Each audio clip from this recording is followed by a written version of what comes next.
There's a question about depression and medication.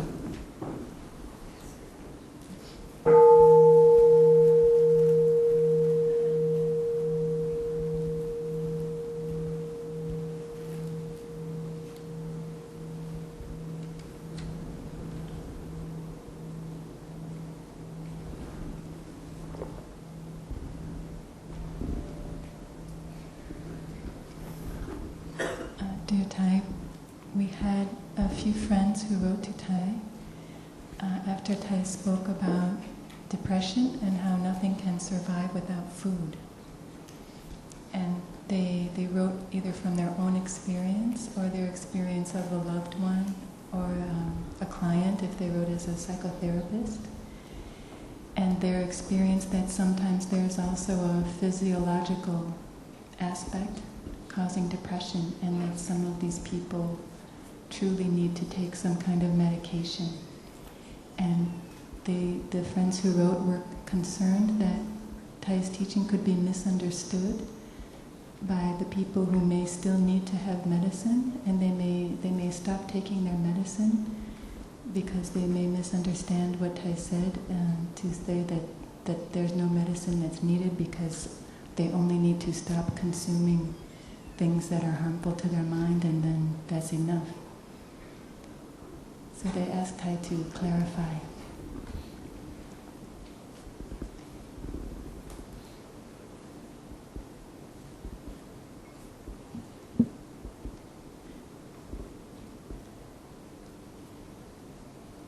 In the teaching of the Buddha, the biological and the mental, they interact. They manifest based on each other.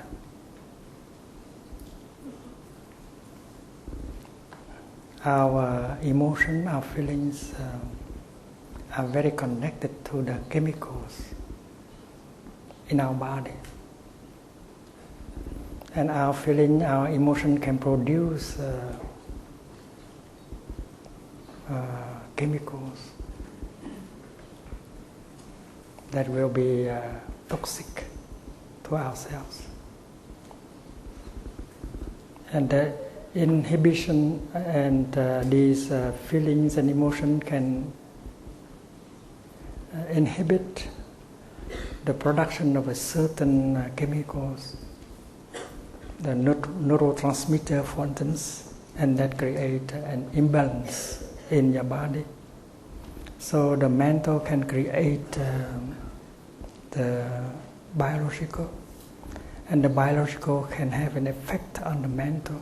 So things rely on each other to manifest. We don't reduce the importance of one side.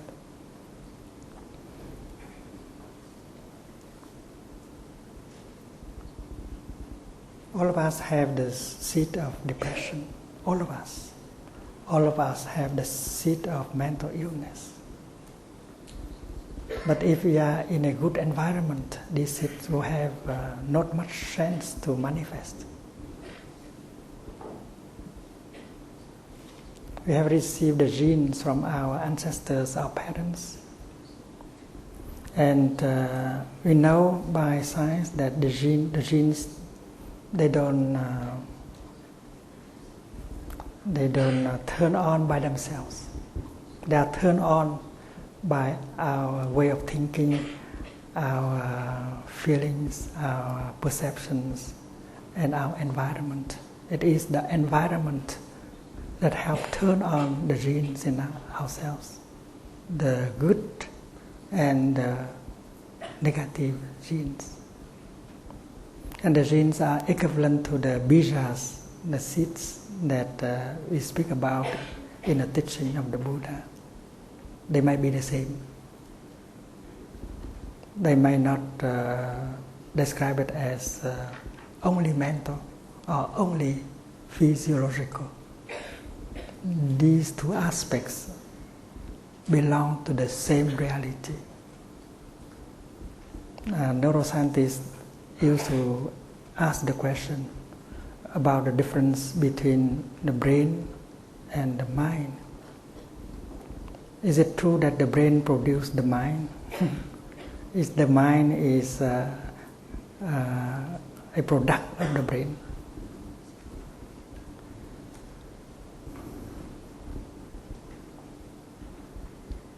How could the activities of neurons bring about the subjective mind? These are questions. But in fact, mind and brain, they interact. This is because that is, this is not because that is not. It's like a body and mind. It's not the body produces the mind, or the mind produces the body, but mind and body are two aspects of the same thing, and they always rely on each other in order to manifest. It's like a coin, a piece of €1. There is the head and the tail, and without the head, the tail cannot be, and vice versa. So mind, body are not two distinct entities. They are aspects of the same thing.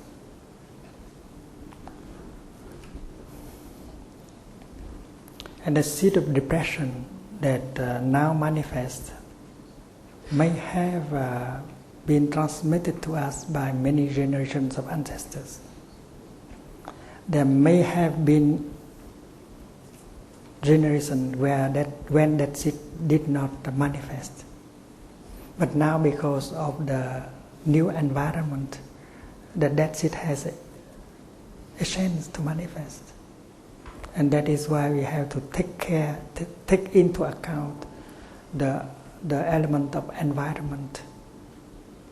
And environment is the object of consumption. Because elements of the environment touch off and turn on the seeds, turn on the genes in us. And that is why the teaching of the Buddha about food is very important. We consume not only the edible food, but we consume also with what we hear, we see, we feel, we touch, and so on. Sensory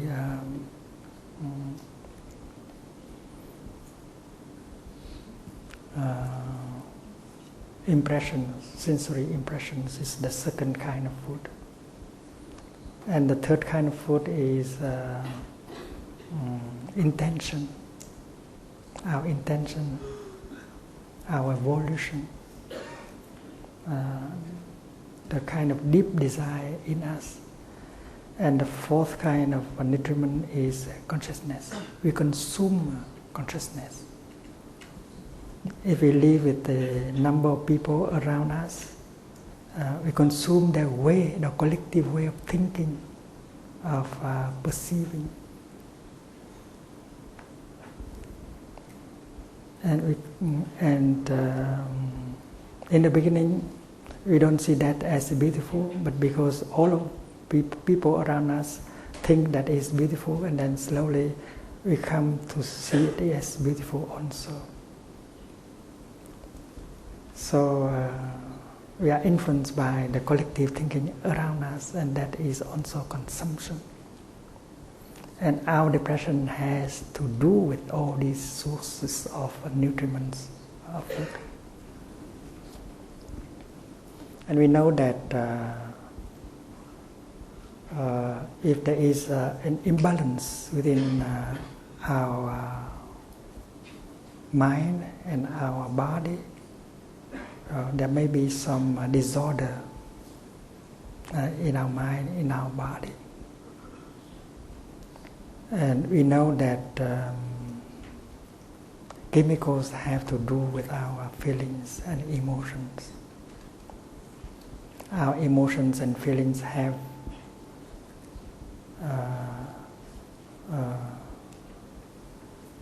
connection, have to do with the chemicals also. If we used to think, to worry, to to perceive in such a way, and then our body can continue to produce or even overproduce such chemicals that will bring disorder to ourselves, to our body and mind. Or if we think and do and consume in such a way, we may inhibit the production of such chemicals that are essential to our balance. So both aspects are important, and we have to take care of both. Medication may help, but if you count only on medication, you are wrong. And doctors and psychotherapists, they know that. Medication can help, and you need medication, but don't rely on medication alone. You have to change your way of life. You have to change your environment, and one day you'll be able to stop taking medication. If you don't change your way of life, if you don't change your sources of impression, you continue to use medications, and sometime later they will not work because your body will get used to it.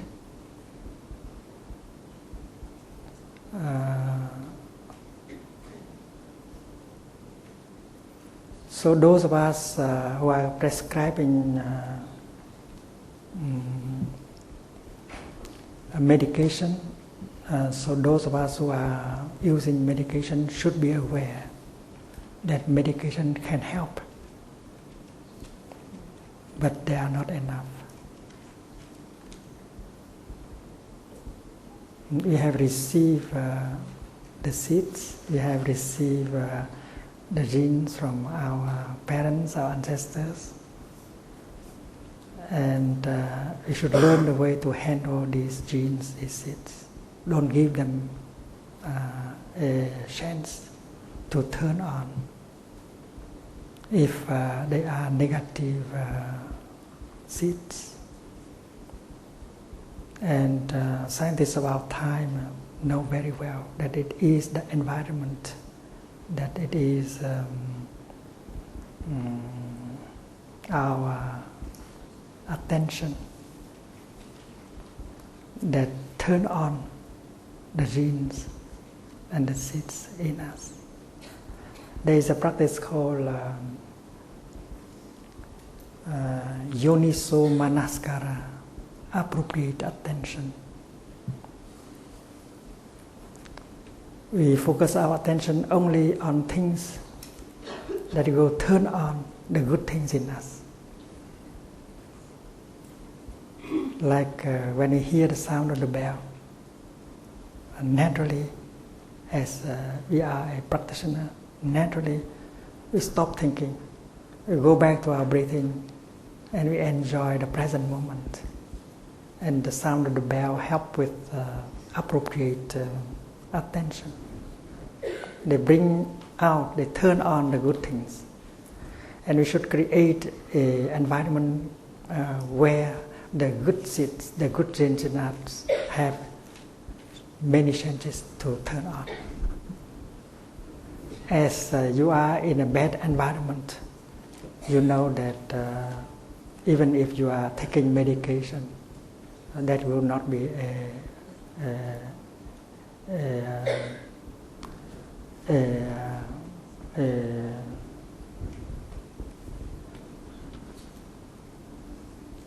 a solution, a long-term solution. So go on and take the medication that you need, but you should do something more.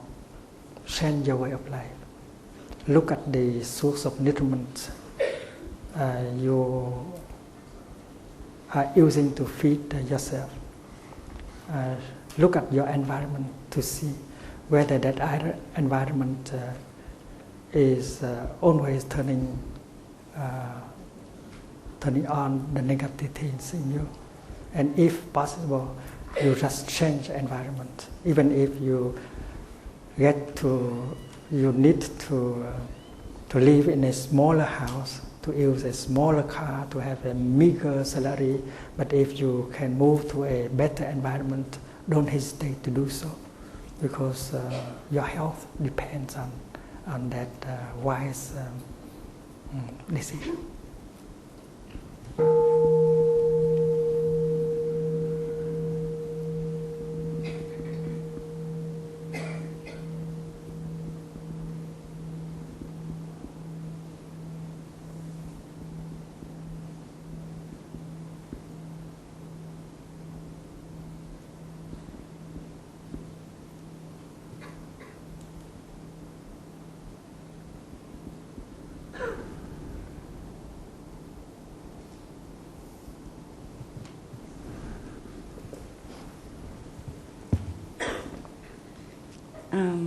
What is the purpose of the life, but not in this life? On the galaxy, why we are? Why exists the life? That is a philosophy. No, it's why we are here. Must be one reason.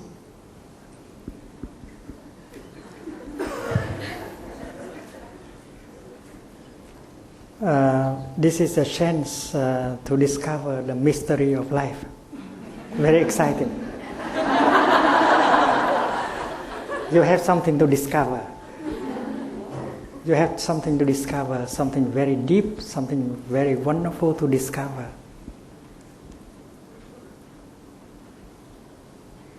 And that practice of looking deeply can satisfy your curiosity.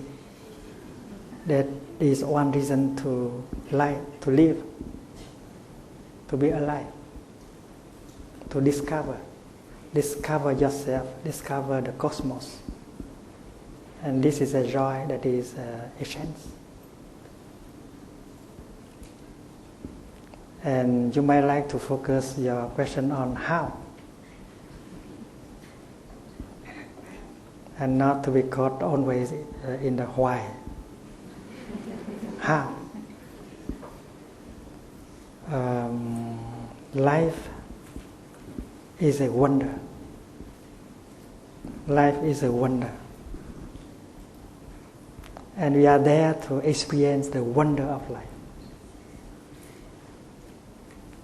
And if we have enough mindfulness, concentration, and then we can get a breakthrough and get deep into the fact, the reality of the wonder. Life is a wonderful manifestation.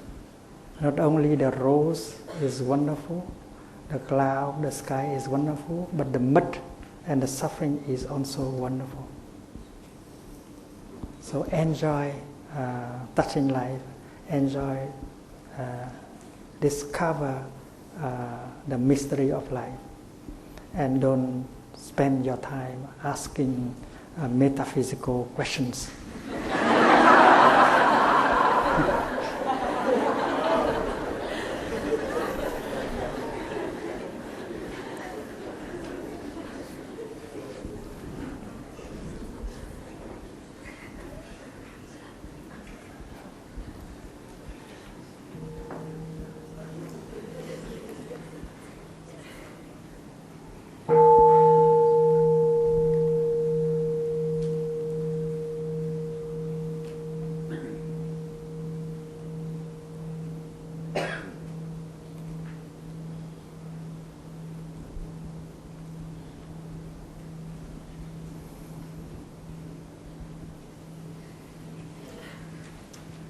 Hello. Hello. My name is Armin. I'm from America, New York / Massachusetts. So many intense emotions, even here. As a young person in the crowd and in the world, I was wondering how to use my practice, but also in a way that can be spoken and understood in a kind of a language for other younger people, because you're sharing a very important ancient teaching that has very good practicality in the 21st century. And I guess, what would you consider to be a creative language to use?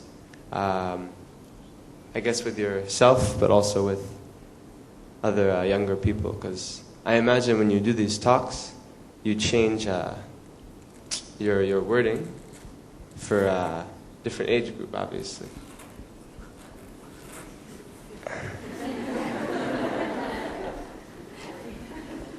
So, I said my question.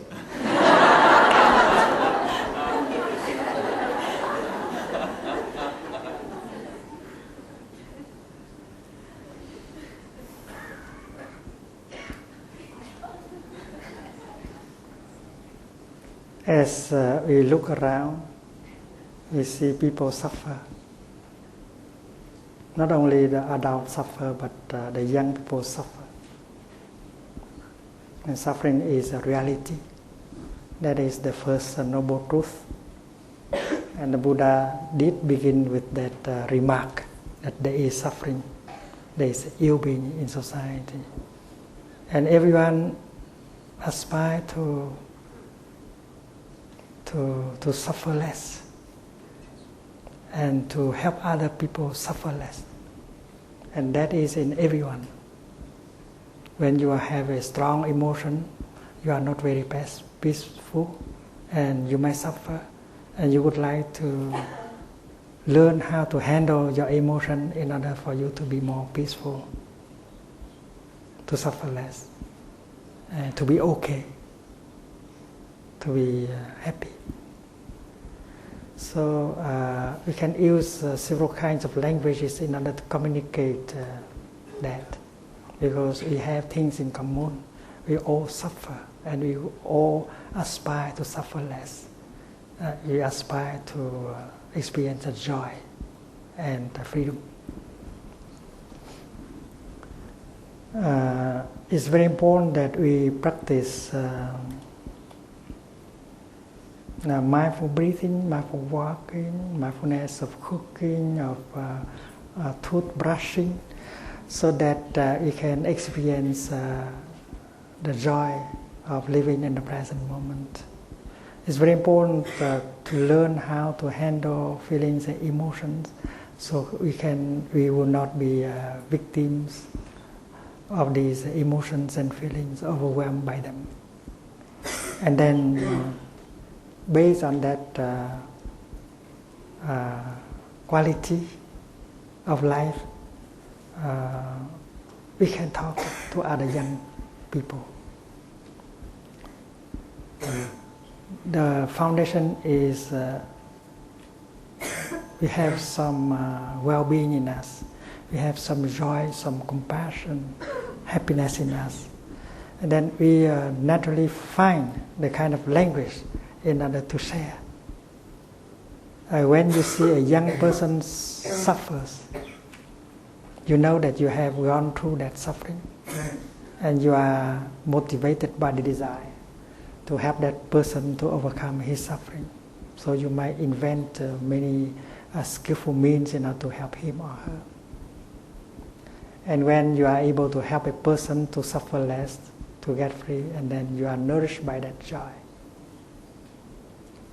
and your life has a meaning, and you are somehow a continuation of Lord Buddha, because Lord Buddha was a young person when he started his spiritual career, and after full enlightenment, he continued to help people, young or less young, and he did not stop until the moment when he died, and he took a great deal of joy helping people because his life has a meaning. And his view is so simple. There is suffering, and there is a way out of suffering. So people suffer in their family, people suffer in their school, people suffer in their workplace. And if you have a practice that helps you not to suffer, and then it's a joy to share. And if you are in a group of people who have the same kind of practice, who have same kind of joy, of aspiration, and then you grow stronger, and your work in the world will be more effective. So Sangha building is very important. Form a group of young people, practice the 5 mindfulness trainings very well, get the joy and the compassion, and then you will be able to help so many people. And the language that will come naturally. You know what kind of language you should use in order to help. The way I teach Buddhism, the language I use to teach Buddhism is already very different from the former generation. So for your generation, the language may change further. And we need the kind of language that can make people understand the practice. And that language should not be overloaded by technical terms. Okay. Thank you.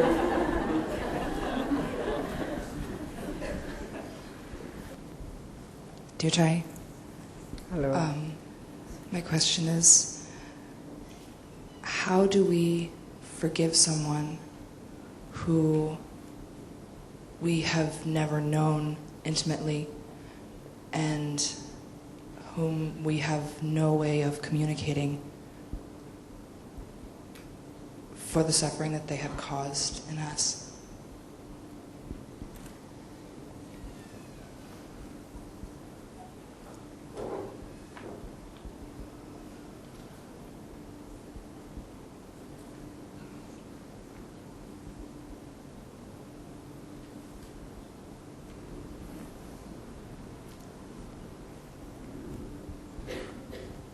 The first step is to help ourselves.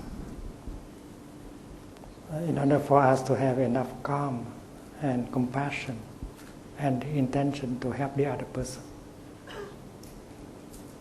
Without that, we cannot do anything. Without that, we cannot forgive. When we understand our own suffering, when we are able to hold, embrace our own suffering, when we are able to cultivate our understanding and compassion, and then we are in a position to forgive and to help. And looking into us, we can see the other person. And looking into the other person, we can see in us. We can see deeply in us also. Because that person and ourselves, we may share many things in common. That person might not have received love in their childhood. That person might not know how to love, how to make the happiness of himself, herself. And that is why that person does not know how to make the happiness of another person. In fact, he or she has done harm to other people around. When you suffer and you don't know how to handle your suffering, you are victim of your own suffering and you make people around you suffer. That's very natural. And when I see a person like that, and you can have compassion on him or her, and you don't blame him anymore, you don't blame her anymore. You say that this person is unfortunate. From his childhood until now, no one has helped him. No one has helped water the seed of understanding and compassion in him. He suffered and he did not know how to handle his suffering. He's a victim of his own suffering, and he makes other people around suffer because of his impulses, because of his craving and so on. So when you can see a person in that way, compassionate, understanding, you see that he or she is a victim. You don't want to blame anymore. You don't want to punish anymore. In fact, you are motivated by a desire to help such a person. And you become a bodhisattva instead of harboring anger, resentment, hate. You want to help that person to get out of his or her situation. And looking deeply, understanding suffering, making a bodhisattva vow to help. Well, all these elements help us to forgive easily the other person. And there are many people like that in the world, making people around suffer, abusing people, destroying the life of people. And if we are a bodhisattva with a great vow, we can help these people. Locking them into prisons is not enough. Punishing them may not help them. And therefore we should embrace the compassionate way in order to be able to transform them. And transform them is to help society. Sometimes we have to lock them up in a prison because they want to protect other people. But we should lock him or her in prison out of compassion and transform the prison into an environment where he can change. And that is why it's very important to train prison guards into bodhisattvas, so that they can take good care of the prisoners and help the prisoners to change their way of thinking and looking. And that is love as a prison guard. You can be a good practitioner. And when you are compassionate, when you are able to look at the prisoner with compassion, you can see the change in the person of the prisoner. You change yourself first, and you help change the other person after. And many prisoners, many people who have done wrong in the past, now are able to practice understanding and compassion. And they turn the prison into a practice center where they got transformation and healing. And many of our practitioners are helping these people in prison in many ways.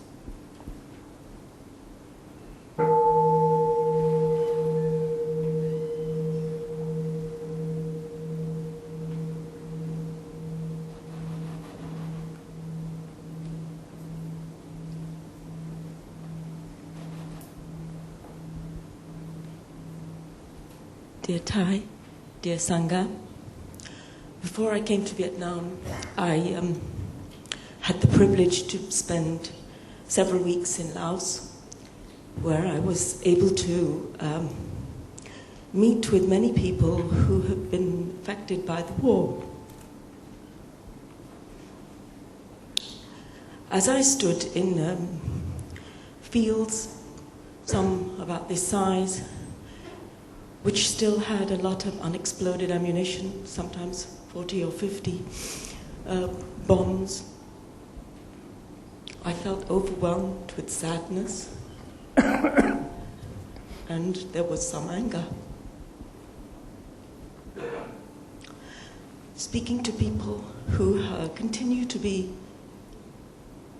affected, whether it's friends or family who are killed by the unexploded ammunition that exists, or to a poor farmer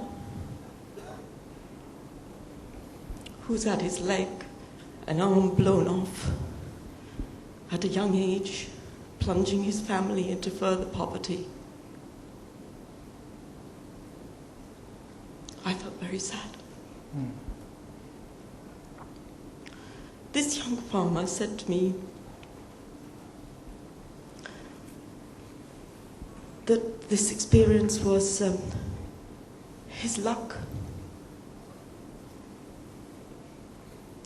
I find it hard to accept that such experiences can be luck.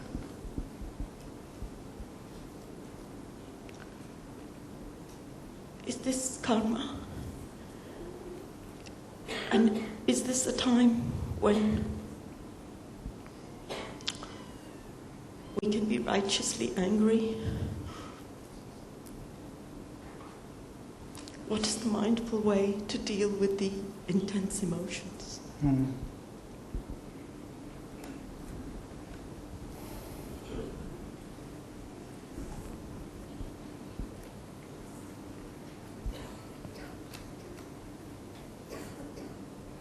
Many social workers we train in the School of Youth for Social Service have died because of bombs and guns, because of assassination. And many of them have lost one foot, one arm. This young lady who got more than 300 of metals in her body. That is from a bomb called anti-personnel bomb dropped by the American bombers.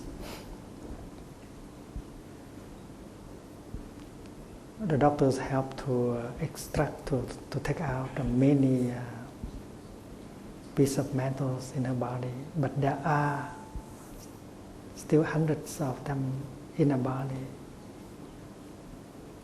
So many, and they leave them like that in her body, and still she's still alive, and she still carry these hundreds of pieces of metals in her body. And when she was in Japan for treatment, she could not use an electric blanket because of these small pieces of metal in herself. And they are my own disciples and students. I know that many unexploded mines and bombs are still there in Vietnam, in Laos, and that continue to kill people. And we need to draw the attention of people in the world and ask them to help removing these bombs, these engines of death that are still there in the landmines. And that those dedicated people, professionals who are helping. So the essential is to learn how to do it with compassion, because that amount of violence, lack of consideration are part of our legacy, our heritage. And we should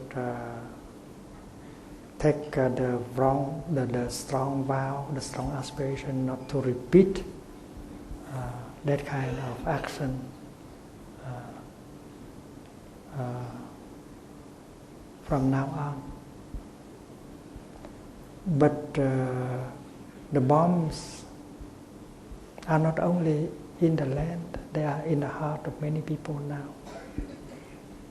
If you look around, you see that many people, even very young people, are carrying a bomb in their heart. They are ready to die, to punish. And how you can diffuse the bomb in the heart of man is a very important work also. How to remove the hate in the heart of so many people. So far, the war against terrorism has not diminished the number of terrorists. In fact, they have increased the number of terrorists. And each of them has a bomb within his or her heart. They are ready to die, and they think that they will die for a good cause. They want to punish. And that is why cultivating compassion, helping these people to remove their hate, their anger, is also a very important work. That is also to diffuse the bombs. And the bomb that we need to diffuse are not only buried in the land, but they are actually alive in the heart of so many people. Looking in the direction of the Middle East, you see the situation is very hard, because not only there are bombs exposed on the land, but also the bombs in the heart of many people.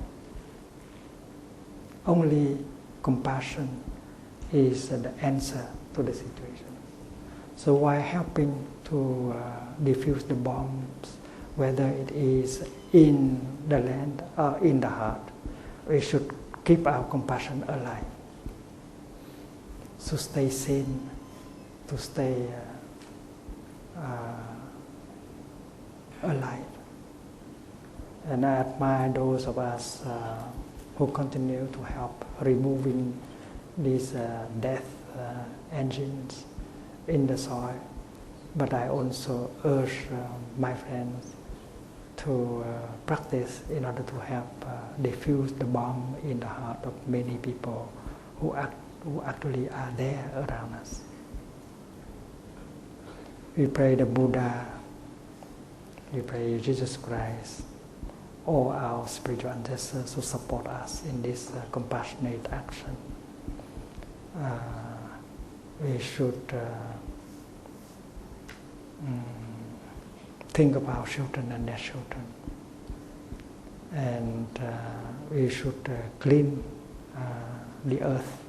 We should clean our heart so that our children will have a better place to live.